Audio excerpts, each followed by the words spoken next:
Greetings and welcome to our forum today. My name is Wayne Jennings, and I'm the host for today's discussion titled Navigating Psychological Effects of COVID-19. Given this subject, we hope to challenge you with new information about mental distress associated with COVID-19 that you'll continue to think about and share with others. We hope that you and your family will learn something of value in this discussion. For the COVID-19 isolation that's coming in the long winter months ahead. As Unitarian Universalists, we organize these forums as a congregational service to the community to support personal reflection, social action, and to encourage individual and collective growth for all who attend. I'd now like to introduce the coordinator for today's forum, Dr. Jim Boyle, a physician at the St. Vincent Medical Center, and he will introduce the topic and the speaker. Jim? Greetings. We chose today's topic for discussion because the pandemic is causing increased stress, depression, loneliness, and other mental health problems. This conversation can help utilize our own mental and emotional assets and to find some of the positive aspects of staying at home. Understanding some of the complexities of our own situation during these times is a good first step in taking good care of ourselves and others. I will now introduce this morning's forum speaker, Dr. Karen Hurley. Dr. Karen Hurley joined the professional staff at the Cleveland Clinic in 2016, bringing with her 20 years of experience as a licensed clinical psychologist specializing in hereditary cancer risk and adjustment to medical issues. She received her undergraduate degree in psychology from Bryn Mawr College in 1983 and completed her PhD in clinical psychology at Temple University in 1998. Before coming to Cleveland, she was on the faculty at Mount Sinai Medical School and also at the Memorial Sloan Kettering Cancer Institute. She spent another 6 years in private practice in Manhattan, working with hereditary cancer risk patients, and taught health psychology in the master's program at Teachers College of Columbia University. Dr. Hurley has given numerous lectures to professionals and patient audiences, both nationally and internationally. In addition, she is a member of several national and local advisory boards, including the Gathering Place. In 2014, she received a Spirit of Empowerment Award for individual commitment at the 8th Annual National Conference for Force Facing Our Risk for Cancer Empowered, in recognition of her work on behalf of hereditary cancer patients and their families. Welcome to our forum this morning, Dr. Hurley, and we're looking forward to hearing your talk.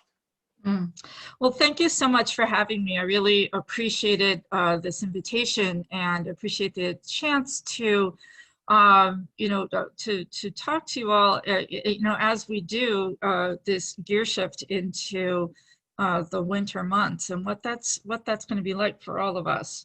So, as you mentioned in your introduction, the bulk of my work is with hereditary cancer risk patients. So I do a lot of therapy with people who are facing extraordinary challenges, who are having to process medical information that is unfamiliar to them and make choices that are outside the range of everyday experience. And then with the onset of the pandemic, all of a sudden, we are all in this situation of trying to process medical information and to make decisions and to protect our health in the best way we can, given uncertainty and given at times a lack of information or evolving information. So what I'll be talking about comes from my reflections in working with people who are facing medical challenges, and then over the last 6 months of patients bringing in their COVID-related concerns, and at times talking with people who have developed, who have been infected. So When the crisis first started, I was getting a lot of calls about, what are some tips? What can we do? And I think that there's been a lot in the media about all kinds of suggestions.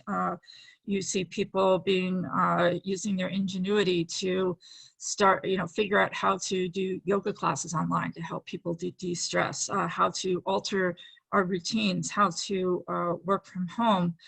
And so after that first wave of using, sort of standard coping tips for de-stressing, been noticing that it's a challenge to stay positive as we shift out of crisis mode and into more of a chronic situation where, it's not just a steady state of stress, but where the ground is continuing to shift under our feet. Even, the events of the last 2 or 3 days has caused a further sense of uncertainty. And so it's this shifting uncertainty where our solutions that have worked for a little while then become undone, and then we are left looking for new solutions and new ways to stay positive. Now, one of the things that I've observed in working in the cancer world is that people often are exhorted to stay positive. And it certainly is good for your mental health, but there are different kinds of positives. Sometimes there's a positivity that comes from within, and then sometimes positive words can be like pretty wallpaper that you put over a crack in the wall. And so it doesn't really change things and doesn't really speak to what is troubling. So in that sense, we need to dig a little deeper for where is that well of genuine positive emotion. So one of the things that I've learned in working with people with hereditary cancer is the importance of naming the landscape, naming what the challenges are, so that we can be realistic about what we're facing and figure out ways to address them. So we've certainly, I've spoken a little bit already about uncertainty, certainly, and also the unevenness of impacts. Some people have been primarily experiencing the hassles of changing work schedules and unavailability of normal outlets, whereas other people have been impacted deeply either by job loss or personal illness.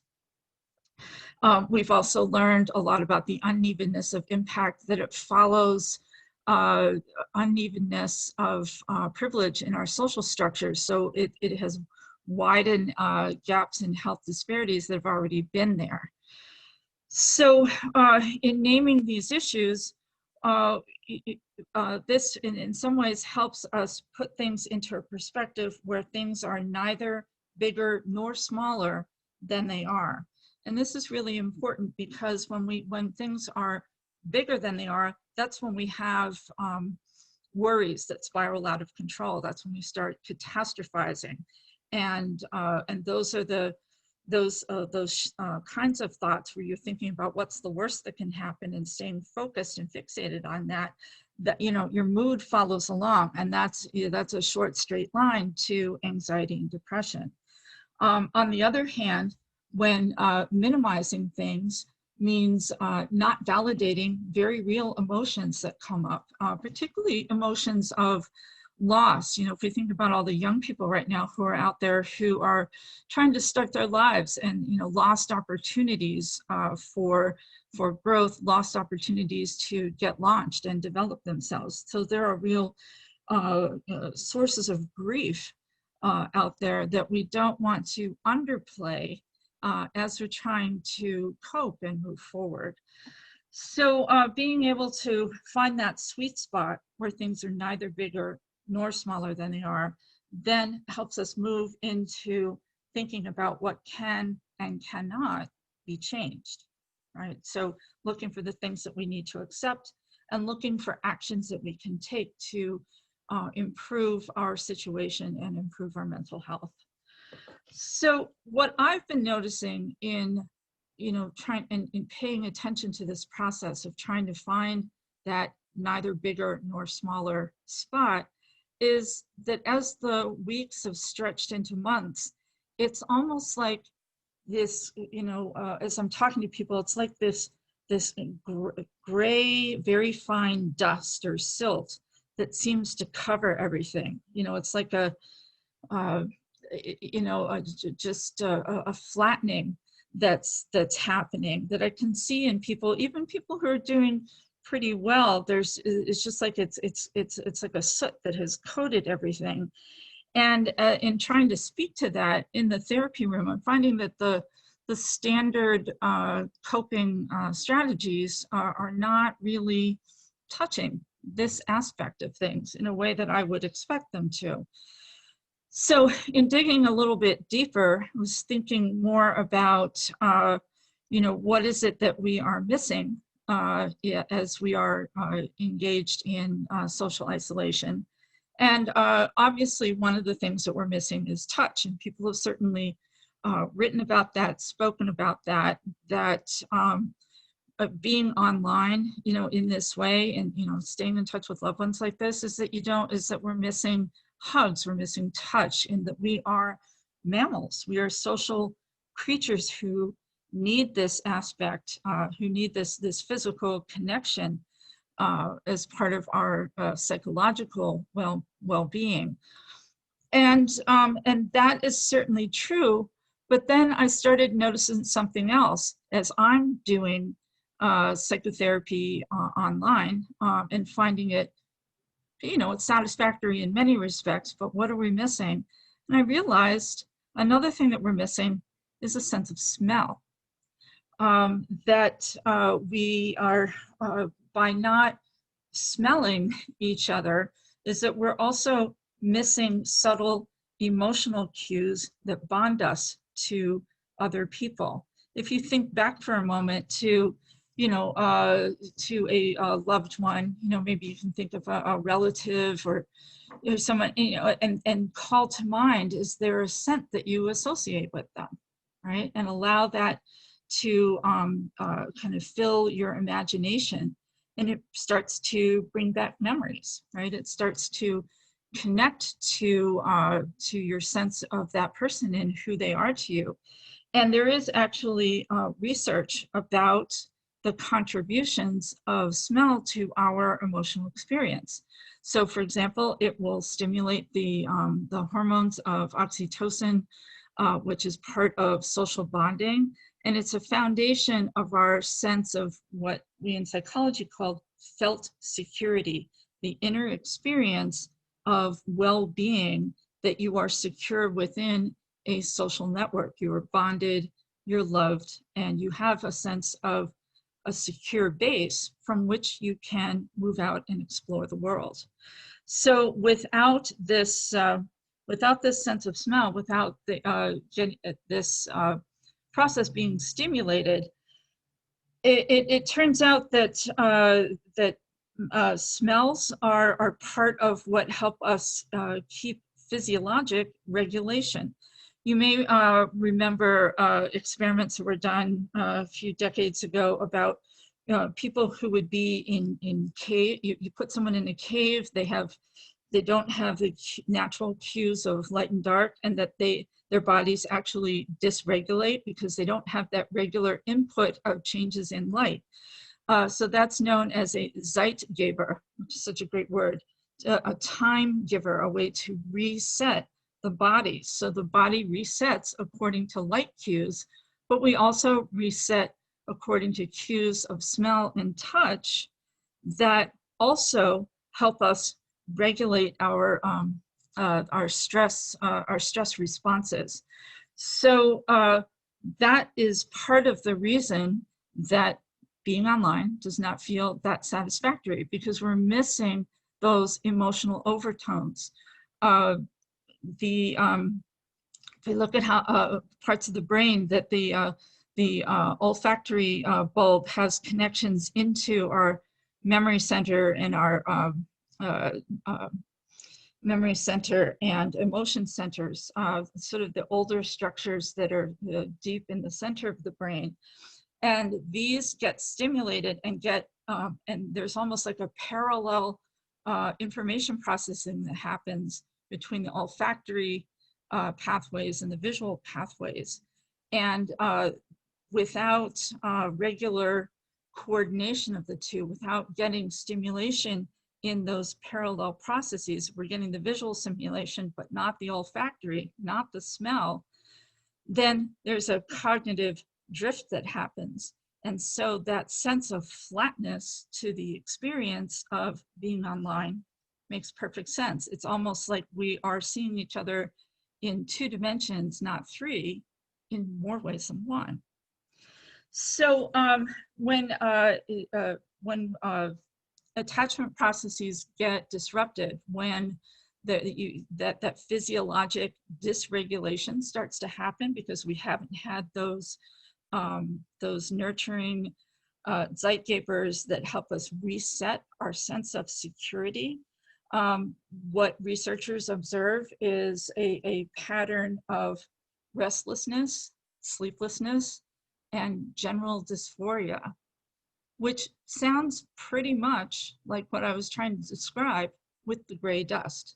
And it's a lot of what I'm actually hearing in the therapy room of people trying to describe what it is like to go day after day without the normal social processes or the social inputs that they're used to, and why it's been so hard for people to stick with social distancing month after month after month, right? So we don't really know where all of this is going. You know, this is like a vast psychophysiological experiment that is ongoing, and we may not be fully understanding the impacts yet. I haven't seen a whole lot about what the lack of access to olfactory cues for attachment have been doing. I would bet you that we could see, you know, if we were doing things like functional MRIs, that we could see shifts in brain patterns based on the lack of this olfactory sensory input. So, you know, I'm thinking about what do we do?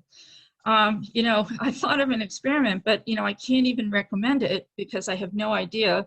I don't have the science background to know whether this would be safe or not. But could you imagine for a moment asking someone that you FaceTime with regularly but can't see, ask them to wear a t-shirt for 2 days and then send it to you, you quarantine it for a little bit, and then when you're talking to them, you can smell the t-shirt. So, you know, this is, you know, it's not quite as long as Napoleon asked Josephine to hang on to her clothing before sending it to him. But this would be a way to rejoin the sense of visual stimulation and smell. So, you know, there may be other ways to do this. It's hard to know. Imagine if you were, you know, thought of some food that you really enjoyed with someone and you were both smelling it at the same time, exchanging a perfume that you know that person wears. And it'd just be interesting to see what it would be like to consciously pay attention to the sense of smell and the fact that we've been steadily deprived of a certain kind of smell over time. So I think that this will, you know, trying to think in this way sort of may deepen our understanding of why this time has been so stressful and why it's only partially responsive to what we typically do to relieve stress. By naming the problem more fully, we may be able to find new ways around it, new ways to address the problem and to speak more deeply to what our real needs are as in this ongoing shifting ground of uncertainty. I think the other thing that it does is it opens up questions about our relationship to our animal nature. You know, we tend to, you know, smell is probably the least cognitive of our senses in the sense that we don't really think about it as something that we use for intellectual input as much. So it's more animal-like, and as far as animals go, we're not even particularly good at smells. So to the thought that we might be more dependent on it than we think we are, and that it's more, it contributes more to our well-being than we think it does, may also inspire some reflection about what does it mean to, how much of our well-being depends on our physical natures, right? It opens up new questions about the body-mind, which is the way that I like to talk about the connection between body and mind in creating an overall sense of well-being.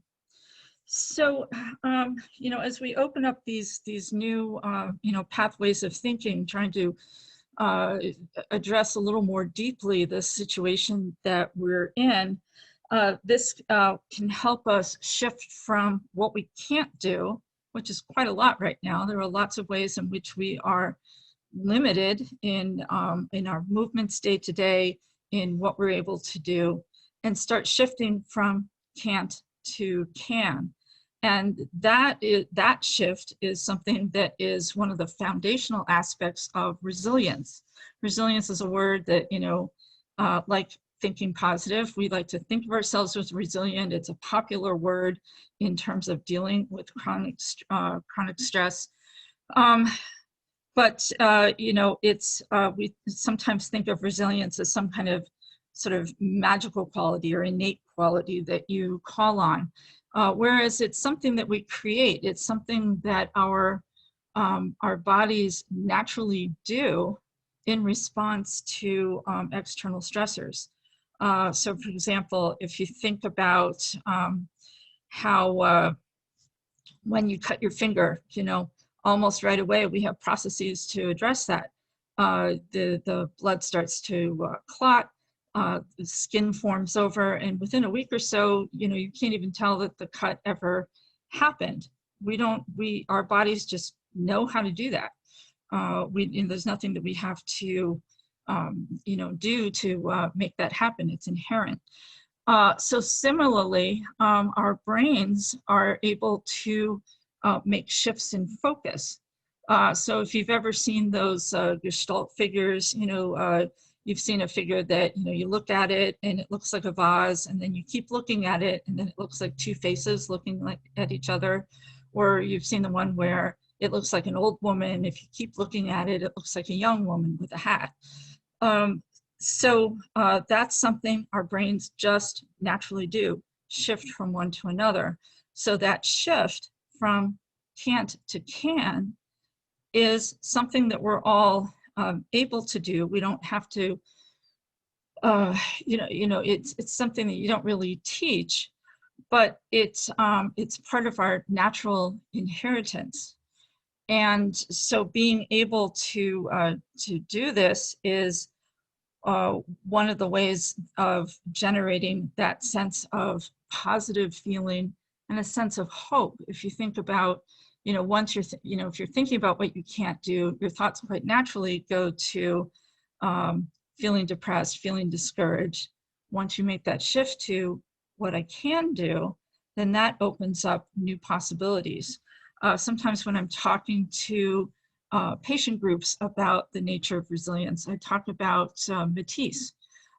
In his later years, he got too sick to be able to paint, but he's, with the help of an assistant, he was able to cut out pieces of colored paper, have the assistant arrange them, and some of his most beloved works are these collages from this late period where he had to make that shift from can't to can.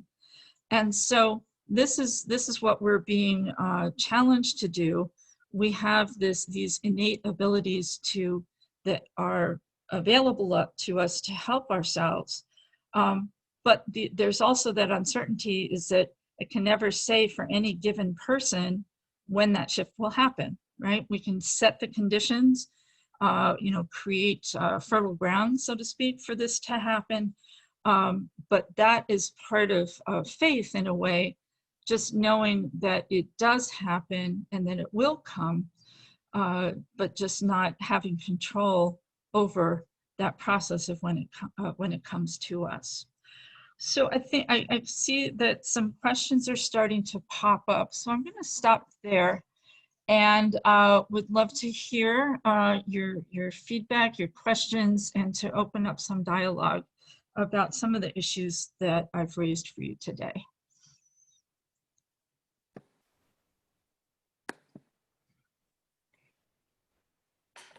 Thank you so much. That was really interesting and helpful.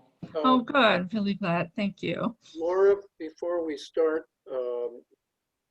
just a quick note that the Q&A button should be on the top or side of your browser or smartphone, and all questions should be submitted through that. And if you want to leave your email address in the chat button for notifications of future forums, please do that. And now it is time for question and answers.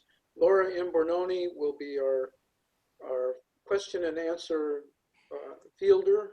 So Laura, please take it away. All right. So the first question, are animals effective in providing comfort during the stressful situation of COVID-19? Well, you know, just based on what I see in shifting from doing therapy in my office to therapy that's done from people's homes, I have a number of fuzzy co-therapists who I now rely on.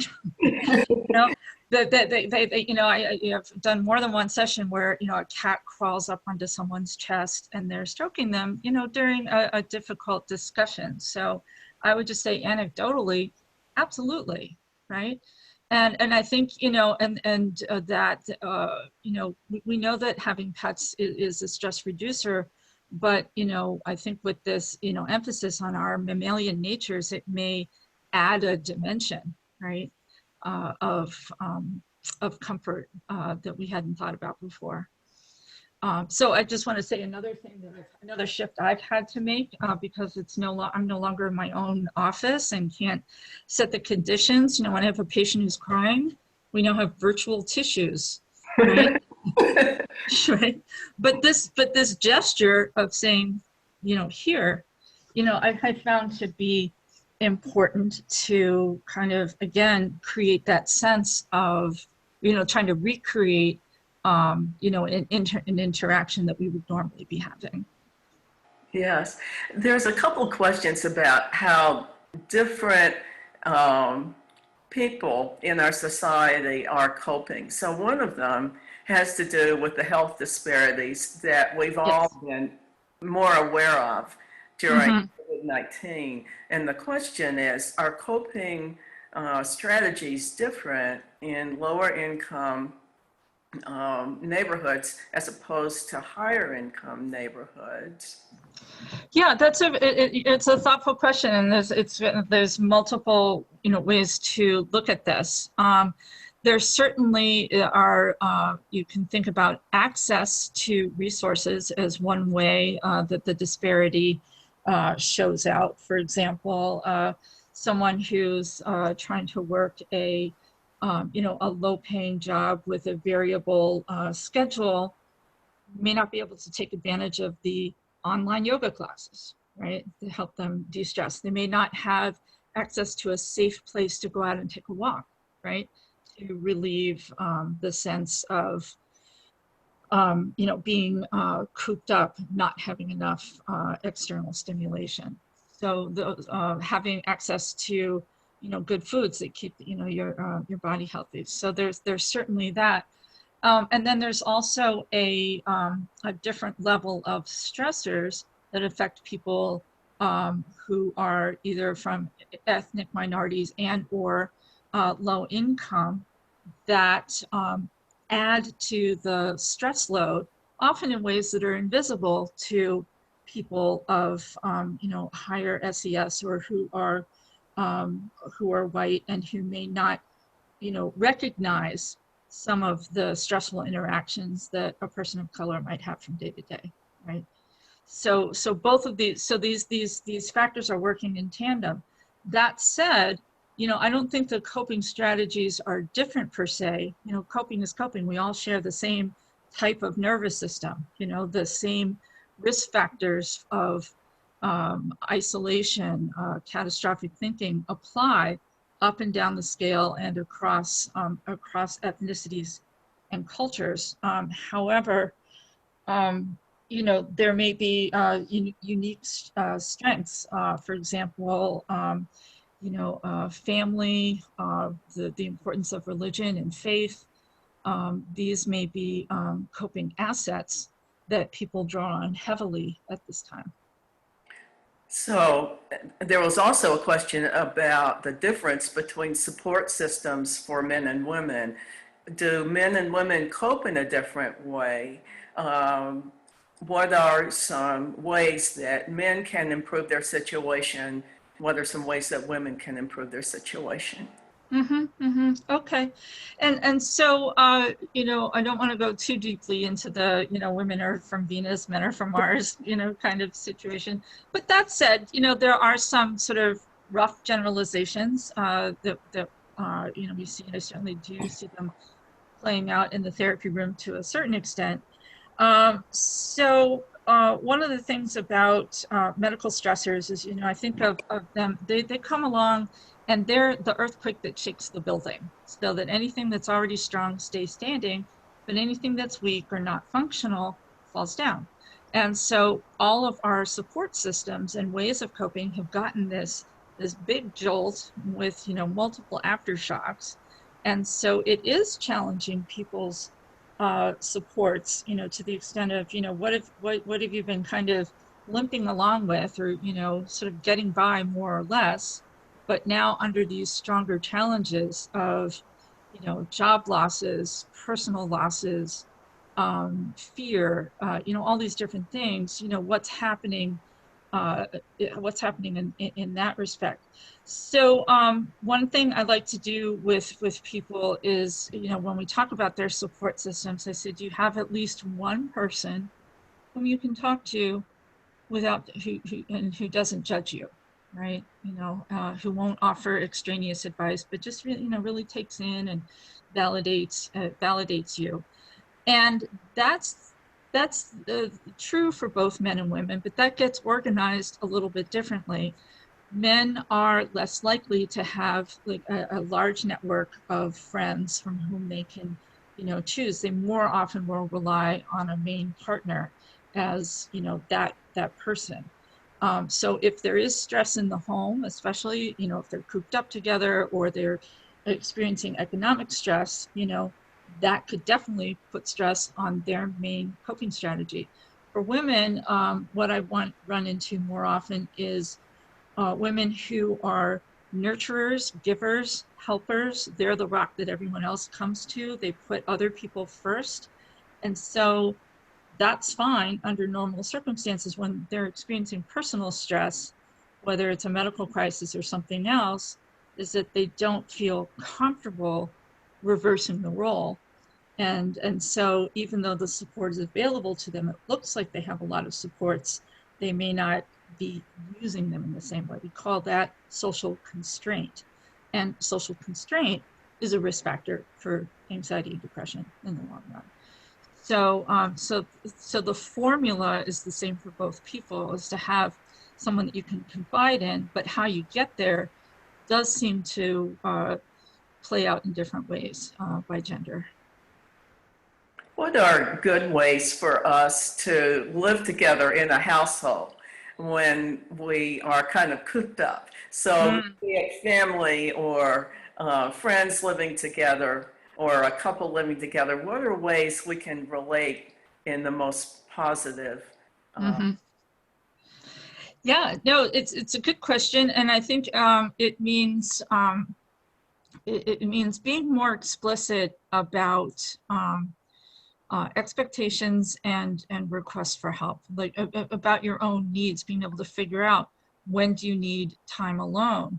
Now, normally, with our schedules of coming and going a lot, people may have alone time baked into their schedule that they don't have to ask for. It's just there. So if you're all of a sudden cooped up all the time, you have to somehow signal that you want that time to yourself without the other person getting hurt, right? Because the other person might take it, oh, you know, they might start spiraling. Oh, you need alone time. What, you don't love me anymore. The stress is getting too much. And then, then it starts to get out of control. So it does require a clarity in communication that we may not be used to, right? People who are good boundary setters, may be doing okay, but people who either communicate through things like secret agreements, like, if you love me, you would do this, right? But they don't say that out loud. That leads to resentments, right?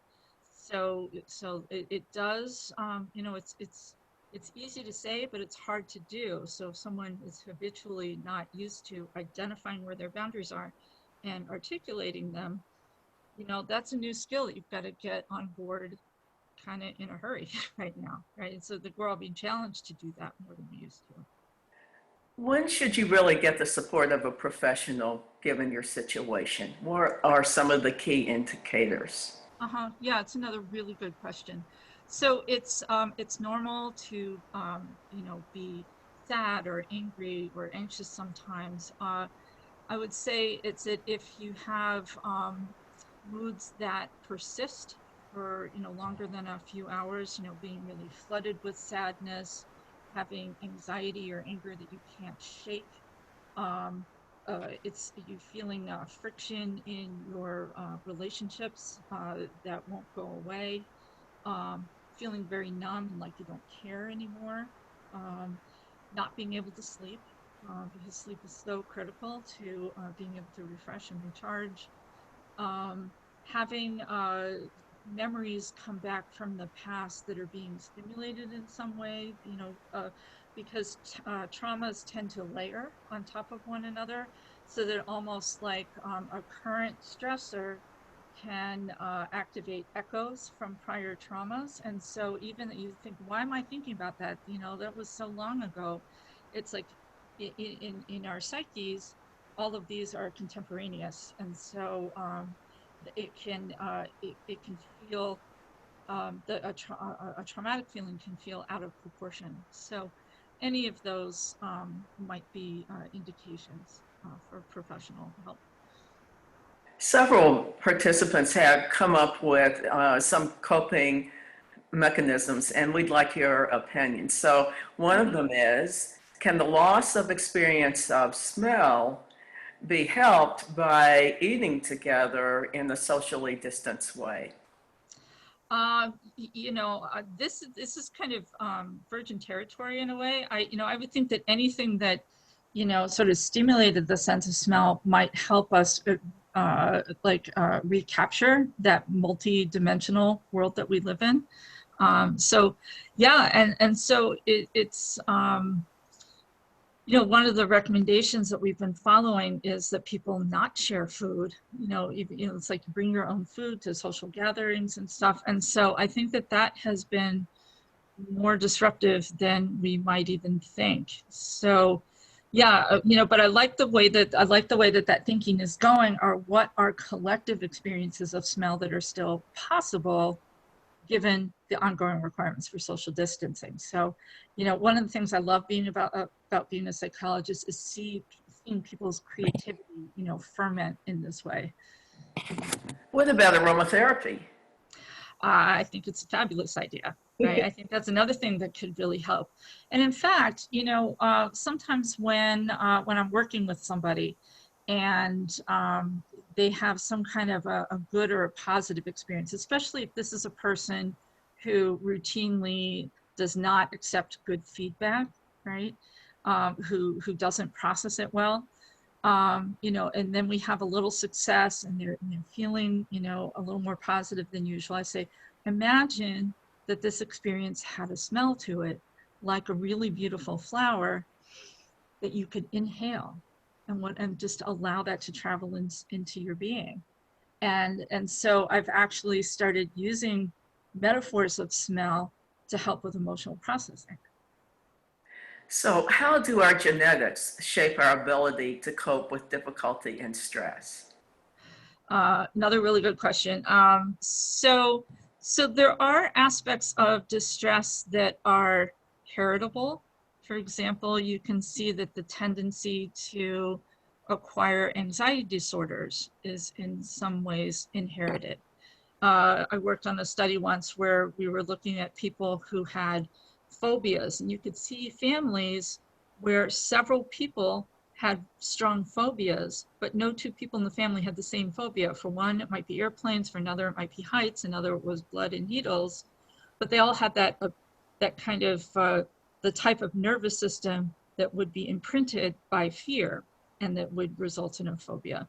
Panic disorder and depression tend to run together in families, much the way you see breast and ovarian cancer running together in families that have BRCA1 or BRCA2 mutation. So that said, there's usually an interaction between the temperament that you have and then the stresses that you encounter. The stresses kind of activate any latent tendency to acquire or to express distress in certain ways. And then there's a third factor, which is, the kind of emotional environment that someone grows up in. We all get messages about, is it okay to show feelings or not show feelings, or certain kinds of feelings are tolerated, but not others, right?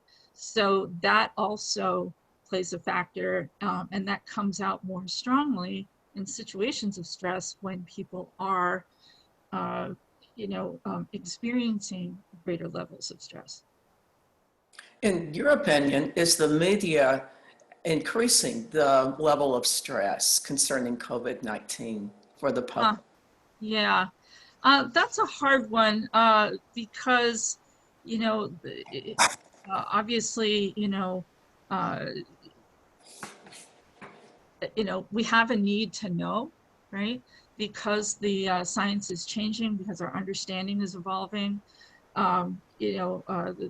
We do need to pay attention to what's going on, and we do need the media reporting on all different kinds of things, from scientific developments to what we know about unequal impacts, what are different ways in which people are being touched by the pandemic to raise our awareness.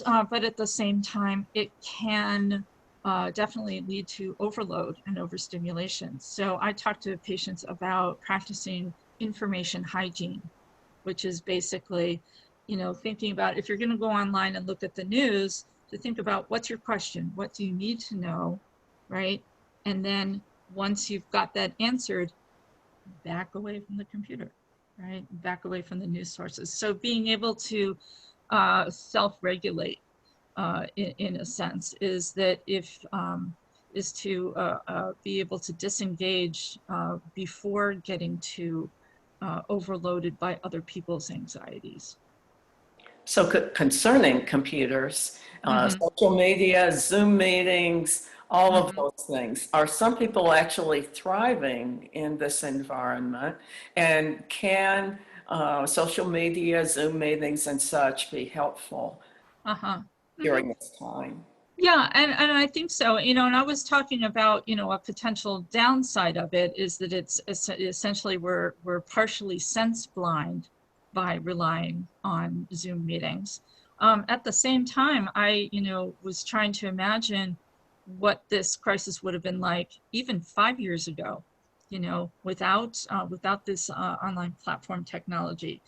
The fact that I am able as a therapist to practice, I'm still 100% doing sessions from home, right? It keeps me safe, it keeps my loved ones safe, and it keeps other people safe, right? And we're reducing, level of contact. So, people have been very creative in how they are, trying to harness, right? What social media can offer us, right? There is a sense of connection. There is an ability to stay in contact. When my own father had COVID, the nurses in his unit were able to bring a phone into his room so that I could see him, right? And that was very important, right? Because I could not travel to see him. He was over 8 hours away. And so it was it was very, the fact that we could do that meant a great deal, right? And I know a lot of people have had experiences like that. So it's got strengths and limitations. I saw there's an opera company in New York that offered personalized concerts where you could sign up and have a singer who would sing a series of songs about longing for lost love, and you could either listen to it yourself or you could send it to a beloved, right, to have them experience this contact. It's almost like a 21st century singing telegram. So that's kind of the best of what we can do with this technology. Well, that can bring up another question. Mm-hmm. I'm wondering, in your own practice and otherwise, do you notice that some people are developing coping skills they didn't have before? Are people developing resilience?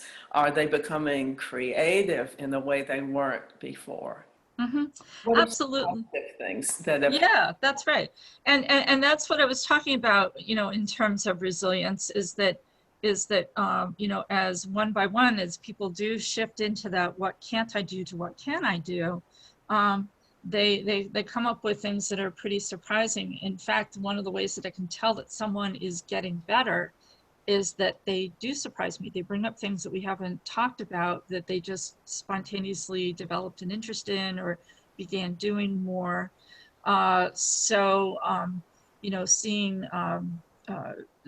Seeing people being able to use more of, if they are having more free time, what do they do with that? Reconnecting with things that they used to do but hadn't had time for, like creative endeavors. I've had a couple of patients take up pottery, and there was one who, she didn't have her own kiln, but she was able to find a store that that would fire the pieces for her. Right, you can drop them off and in a socially distanced fashion and pick them back up. So that's allow her to do this. I have another patient who is agoraphobic, so we were doing some exercises to have her stand outside on her porch to start to experiment with leaving the house. And because we were doing our sessions virtually and she had it on her phone, we started calling it therapist in a pocket. That she would walk around the outside of her house with me right there on her phone, kind of coaching her. So it just sort of opened up a new way for us to be together.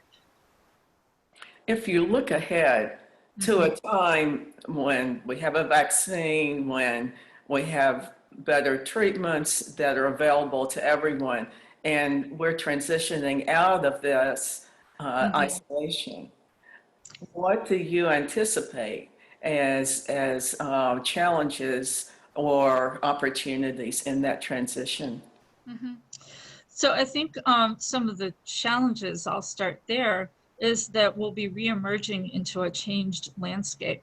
Some of the businesses that have not been able to sustain themselves during this extended period, like movie theaters, right? Are they going to be there to go back to? A lot of restaurants, if they don't have deep pockets to sustain them, we've lost, a generation of motivated chefs who were creating, who were able to create these, wonderful little restaurants that are just no longer going to be there, right?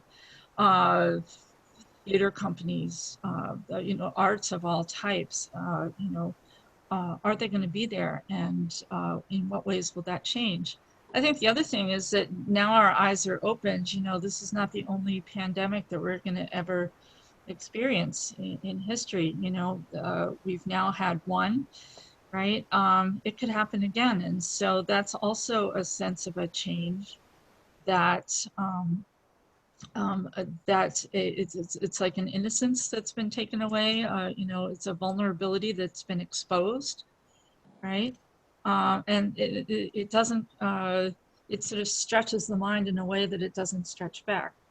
That said, I think, we're learning a lot more about, the importance of staying connected. People are cooking more, right? So that, that they're, I think that our relationship to food is changing.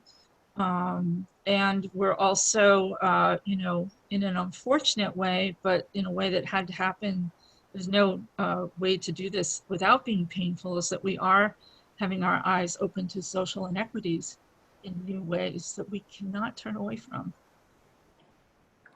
Is it important to set goals for improving our moods when we're isolated and lonely?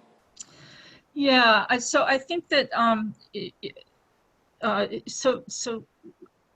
want to unpack that just a little bit, because when you're feeling too depressed or isolated, the whole thought of setting a goal seems out of reach, right? So depending on where you are with things, is that every small act of attention for yourself, something you do on your own behalf, it counts, right?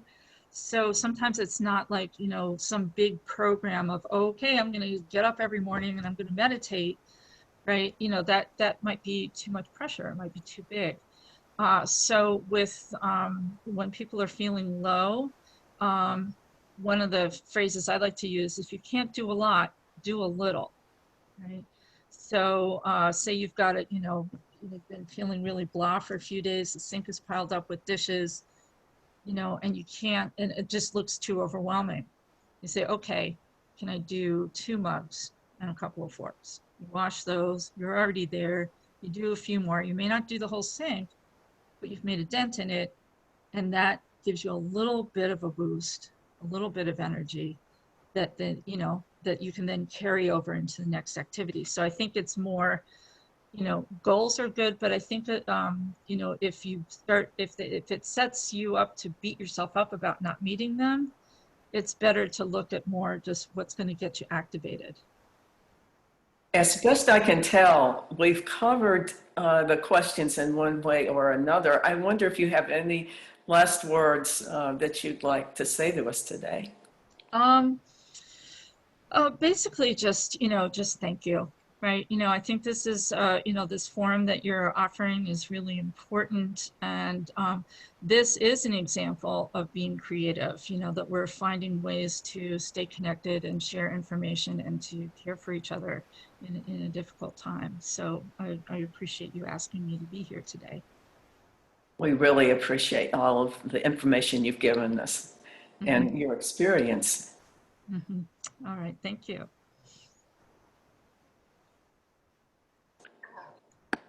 Oh, I see Jim Boyle is speaking, but his mic is still off. muted. You're still muted. There you go. I'd like to thank Dr. Hurley this morning for her excellent presentation on a very important topic, navigating the psychological effects of COVID-19. We truly appreciate Dr. Hurley's experience and commitment to being with us this morning. I'd like to remind people again that if you go to the chat box, you can leave your email address if you'd like to be on our email list for upcoming forums. Our next forum, next Sunday, will be on white privilege, daily life, and racism. And we'll explore how increased awareness of white privilege can help us work individually and collectively toward justice. Our Unitarian Racial Justice Leadership Team will lead that discussion. This forum has been recorded and it will soon be available on our Unitarian website, uucleveland.org. Our website is currently undergoing a revision, but it will be completed very soon. The topic of today's 11 o'clock service is a commemoration of the life of St. Francis. He is the patron saint of animals and the environment. And after this virtual service, we'll have in-person annual blessing of our own pets and animals, weather permitting, outside at our Shaker Heights location. And coffee hour will also be outside in person. Thank you for joining our forum, and we look forward to seeing you next Sunday at 9:30. And thank you very much, Dr. Hurley. Thank you so much. All right. Have a good morning.